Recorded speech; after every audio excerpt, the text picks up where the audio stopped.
Et honnêtement, une fois qu'on met les yeux sur une console de robotique, on ne peut plus revenir en arrière, c'est impossible. On voit des choses qu'on ne peut pas voir par l'œil humain. Bonjour à tous, je suis le docteur Patrick Haydan.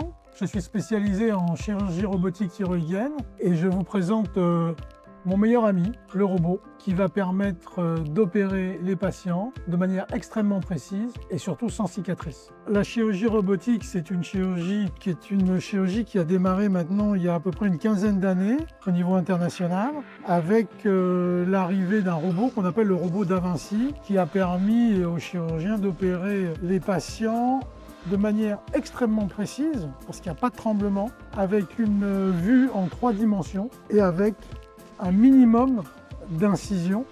Donc c'est une chirurgie mini-invasive extrêmement précise. Donc à partir du moment où il voit en 3 dimensions, il voit mieux les structures et donc il peut mieux les préserver et il y a moins de complications pour les patients. Je suis parti en Corée du Sud pour me spécialiser dans cette chirurgie. Au début, j'y croyais pas du tout en fait. Donc je suis parti parce qu'un de mes collaborateurs m'avait dit « Viens voir, on opère la thyroïde au robot ». Je me suis dit « Mais qu'est-ce que c'est que ces dingues qui opèrent des thyroïdes sous le bras, etc. » Et en fait, je suis arrivé dans le service, j'étais absolument ébloui par toute cette précision, par toute cette technique.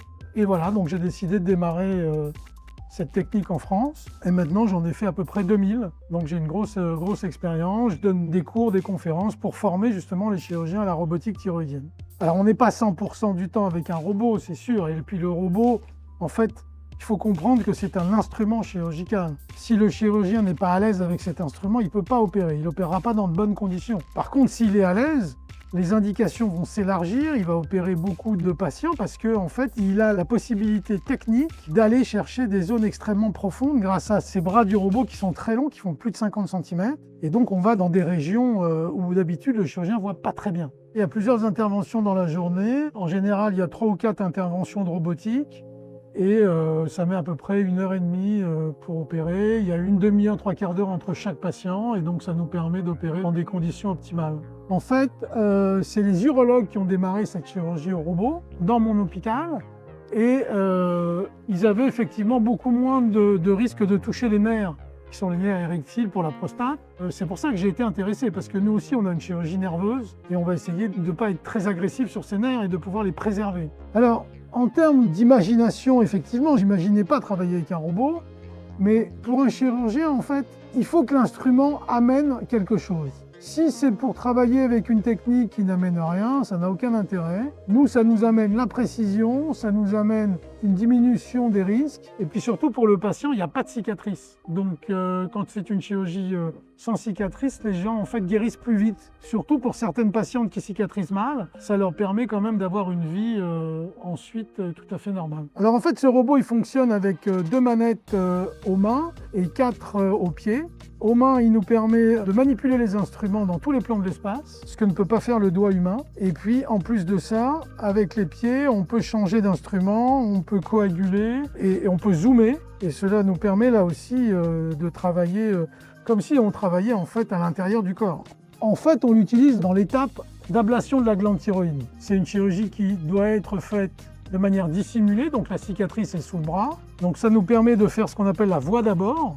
Une fois qu'on a fait la voie d'abord et qu'on a mis en place les écarteurs, on peut installer les robots. Donc il y a 2 étapes, effectivement. Maintenant, il y a des écoles de formation, notamment l'IRCAD à Strasbourg, qui permet de travailler en chirurgie virtuelle, parce que ce qui est important également en robotique, c'est qu'on peut s'entraîner en virtuel, un peu comme les pilotes de ligne. Là aussi, ce qui est important, c'est que c'est une chirurgie qui est filmée du début à la fin.